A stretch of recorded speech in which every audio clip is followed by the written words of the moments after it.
Di sotto, 7 minuti questa nuova puntata dei video game story. Sì.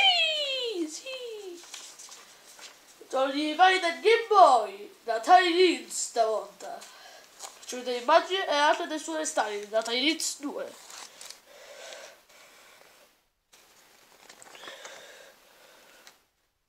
Al rotaio.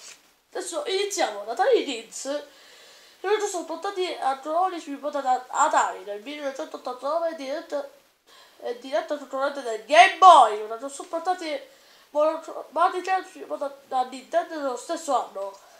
Storia, la macchina fu originariamente sviluppata con il nome di Andy da Ape-Spitz e terminata nel 1987 nello stesso anno. Atari acquistò i diritti da Tucson, poi sostituì i joypad in livello 1 ormai a tasti a modificare l'altoparlante interno. La console fu venduta negli Stati Uniti al costo di 179 euro e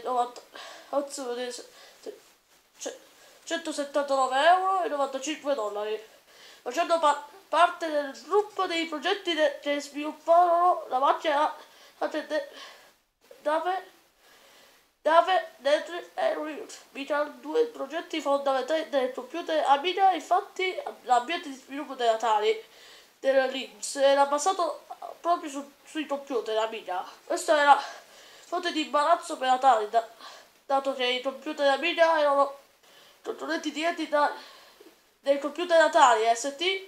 Il Linz fu una cosa molto innovativa quando venne presentata. È stata la prima con il display a colori retro illuminato, supportava giochi rete fino a 17 giocatori. Utilizzavano il Tron. Linz gestiva la distorsione e lo zoom in hardware, oltre ad essere la prima console a permettere della generazione della grafica 3D con un limite utilizzato dalla CPU. Nonostante la netta superiorità tecnica della Linz rispetto agli Game, aggressiva strategia di marketing e la migliore portabilità della propria macchina consentirono alla Nintendo di domare il mercato delle console portatili, dichiarando il Linz al margine del mercato. Tutto rispetto agli Game Boy, il Linz soffriva di alcuni difetti, come la ridotta durata della batteria, il peso in più generale delle dimensioni.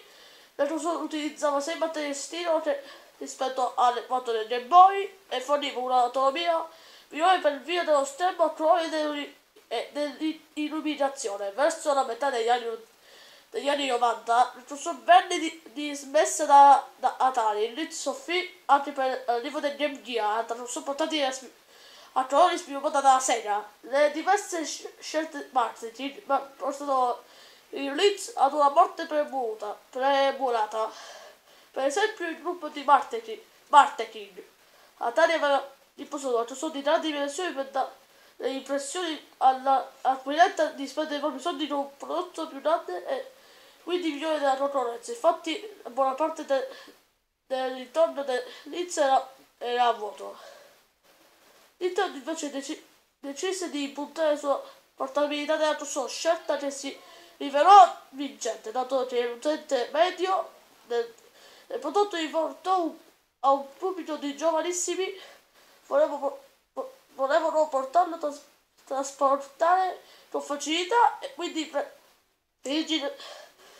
dirigeva un prodotto compatto e leggero per poterlo infilare ad esempio in una tasca dello zaino o in un marsupio. Atari Linz 2, ve lo faccio vedere.